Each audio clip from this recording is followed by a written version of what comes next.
Hello everyone, this is Navneeta. Now we are going to study the topic from motion and time. So look at here, given some examples of, based on the oscillatory motion. So whether they are oscillatory motion or not, now we are going to find out. So what is a oscillatory motion first? So already we learned that we know the body is in to and fro motion along the same path of motion, right? So the body is in to and fro motion along the same path of the motion is known as oscillatory motion. So here given some examples, we are going to identify whether they are oscillatory motion or not. First one, a spinning top. Is this oscillatory motion or not? No, this is not oscillatory motion. And next, bullet fired from a gun. So this is not an oscillatory motion. And a typewriter key. So here this is an oscillatory motion. Next, motion of a potter's wheel. So is this oscillatory motion or not? Yes, this is not an oscillatory motion. Next, motion of a vibrating sitar string. Here this is an oscillatory motion. Next, motion of a car taking a turn while moving. So here this is not an oscillatory motion. And next one, ringing of a bell. So here this is an oscillatory motion. And next one, a bouncing ball. Here this is also an oscillatory motion. Okay, right. So here we have a slow and fast motion. So we observe many objects in motion in our daily life. So in some cases objects move slowly and in other cases they move fast, right? So how do we know whether the motion is slow or fast? Right. So here let us assume that you started to school on a bicycle and your friend started in a bus at the same time from a same place. So who reaches the school first and why? So here your friend reaches the school first, right? So because here you started to school on a bicycle and your friend started in a bus at the same time and same place.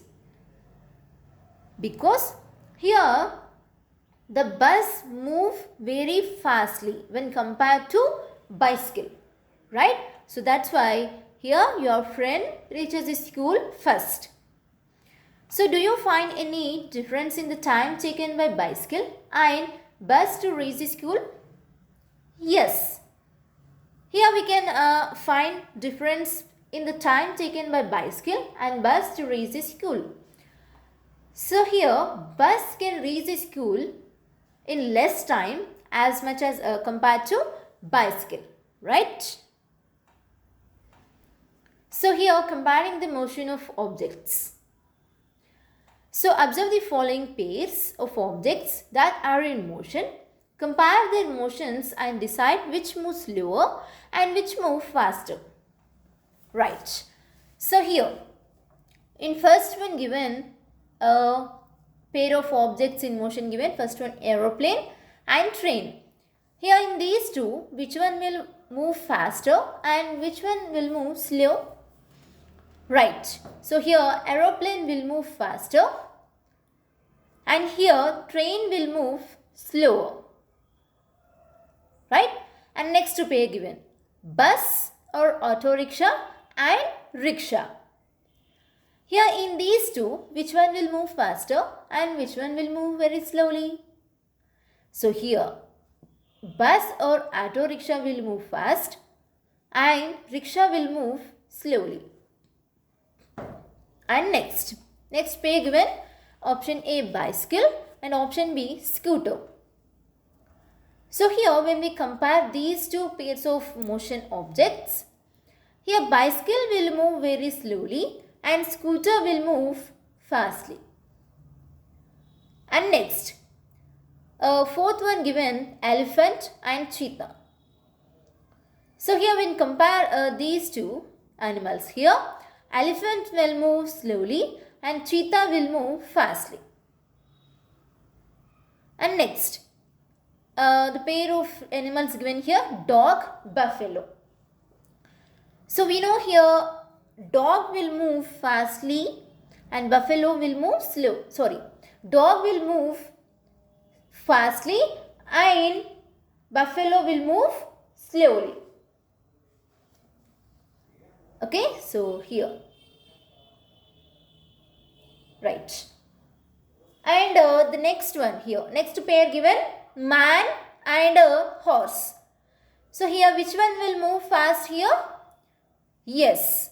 So here man will move slowly and horse will move fastly. Right? So here one question given here, how can you decide whether the motion of a body is slow or fast?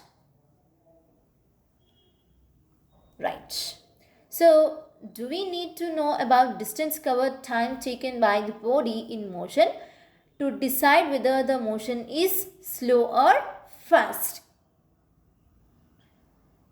Right. So, here when we compare these pairs here, in these pairs one of the object will move very fastly and one of the object will move slowly. Here when we compare the distance covered by the objects here within the same time, here one object covers more distance and one object covers less distance here. Right? So here within equal intervals of time, one object is covering more distance and one object is covering less distance here. So that's why we can decide the motion of the object, that is slow or fast here.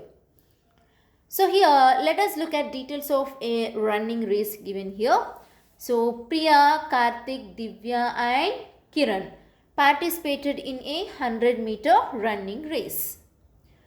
Say here they took 20 seconds, 22 seconds, 25 seconds and 28 seconds respectively to reach a finishing line. So here who do you think ran the fastest? And whose running is slowest? Why? So here obviously we can see that all of them ran the same distance of 100 meter, right? But time taken to cover the distance was different here. So Priya took the shortest time of 20 seconds, which shows that she was the fastest, right? And here Kiran took the longest time. Okay. So here he is taken longest time of 28 seconds, which shows that he was slowest. Right. So here all of them ran the same distance of 100 meters only. Yes. So here we understand that the distance travelled by an object in a given interval of time can help us decide which one is faster and which one is slower. Right? Similarly, in animals, objects also, the distance travelled by an object in a given time interval of time can help us decide which one is faster and which one is slower. And next one, time. So we use the word time very often in our daily life. So here look at the following examples. So here some persons are showing in this picture, right? So here look at the first picture here, this one. So here this person is saying that, hey, could you please tell me what the time is? I forgot to put on my watch today. Now here in this picture, second picture, this person saying that, oh, it's 12:30. Let us finish the work quickly. we should go for lunch on time. Now, in this third figure, so this person saying that. So the line is moving very fast. Why is this person so slow? Yes. Next picture. Come to the next picture and observe the conversion here. So here from the mic, they are listening there that your attention please. The train scheduled to arrive at Hyderabad from Tirupati is running an hour behind the scheduled time. And next one, here, the teacher saying that, why are you so late today? Yes. So here, if we observe the above examples, we use the word time for different purposes, right? So here we are using the time for different purposes in some situations. Without using the word time, we express the duration of time like so late, so early, etc. Right? So how do we measure or estimate time? So now look at here, estimating time. So here, Ravi and Satish started for school at 8 a.m. from their houses, which are side by side. So Ravi started on a bicycle and Satish by walk. So here, who will reach the school first? How much earlier will he be compared to the other? So how do you measure early or late arrival at school? So here, you can easily estimate that Ravi reaches the school earlier than Satish. Right? So, but to answer the question of how early Ravi reached, we need to measure the times taken by both Ravi and Satish and find the difference of time between both the cases. We can say simply Ravi can reach the school early. Yes, than Satish, because here Ravi moving on cycle. Here Satish, he is going to the school by walk. So we can say simply Ravi reaches the school earlier than Satish. Right?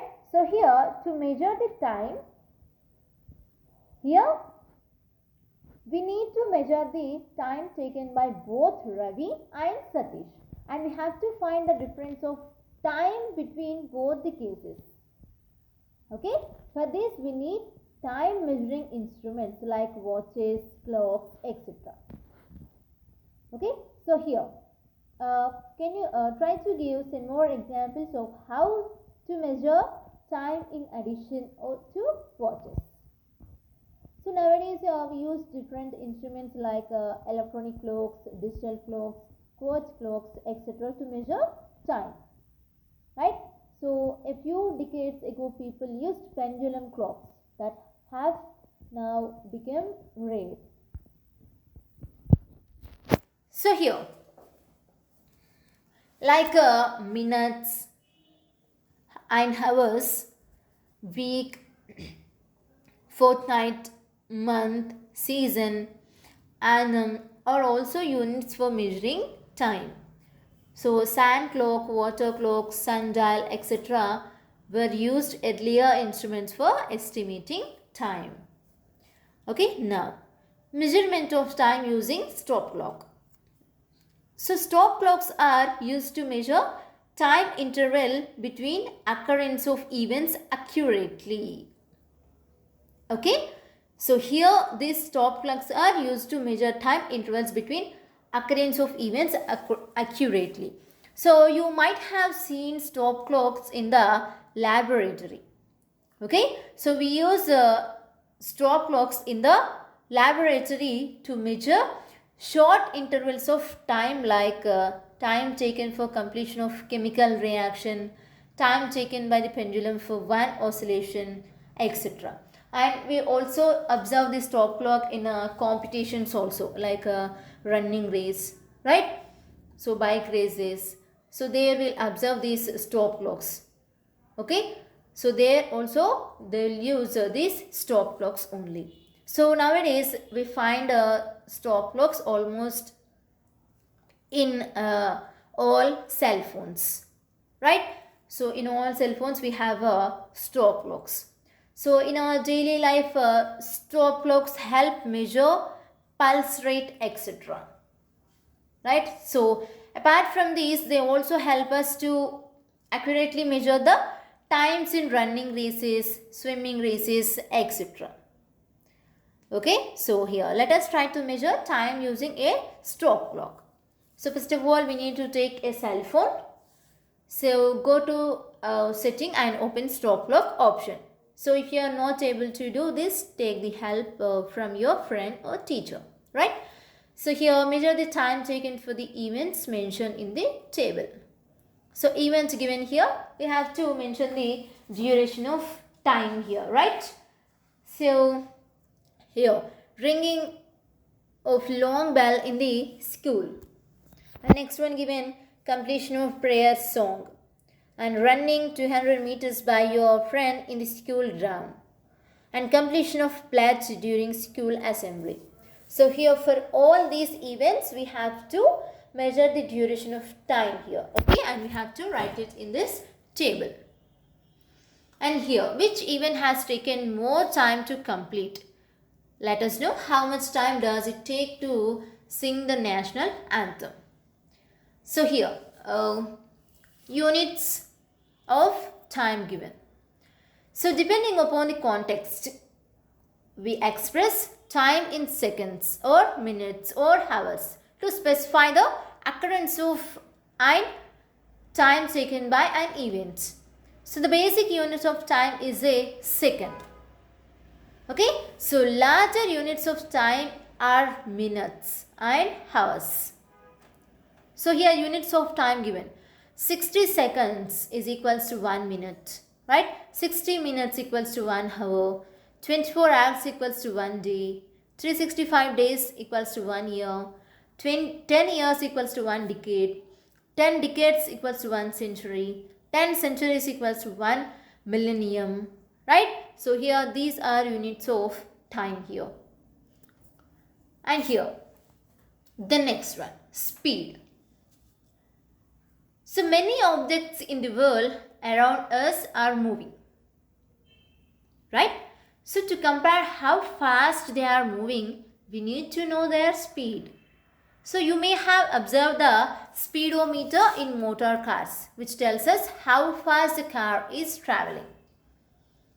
So usually the odometer in a vehicle shows the distance traveled in kilometers, right? So the odometer in vehicles shows the distance traveled in kilometers, and the speedometer, the speed of the journey in kilometers per hour, right? So look at the speedometers of two vehicles shown here and decide which vehicle is slower. So here car 1 and car 2 given. So here have you seen any other vehicles having speedometer? Right. We can observe the speedometer for all vehicles. So here, travel on a motor vehicle with your father to market or any other place and observe the changes in speedometer reading. So note the exact time when you started from home and observe speedometer reading carefully and notice it and the corresponding. So here given that speedometer reading in the speed corresponding time given here. So here the speed at 0 here means started at home 9:10 a.m.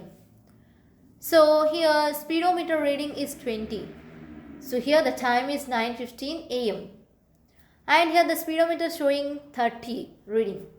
So the time is 9:20 a.m. right? So here, does the speed of the vehicle remains the same throughout the journey? If not, what can you say about the speed of the vehicle during journey? Right? So here, throughout the journey, So we experience in our daily life, everyday life, that most of the objects in motion do not have the same speed throughout the journey, right? So to express the speed of the object, we consider its average speed. So here, the speed of the vehicle is not same thus throughout the journey, right? So if such is the case, we consider its average speed. Okay, right? So here, how to calculate the average speed means here average speed equals to total distance traveled by total time taken to travel the distance. So by that we can calculate the average speed of the vehicle. So thus we can define speed of an object as the distance traveled by it in a unit of time. So here units of speed given. So depending on the need and context, speed is measured in different units. Okay, so units of speed in SI system is meter per second. Okay, so another unit commonly used for speed is kilometer per hour. So when we take it in meters, we'll take the time as seconds. So when we take in distance in kilometers, we'll take it as a hour.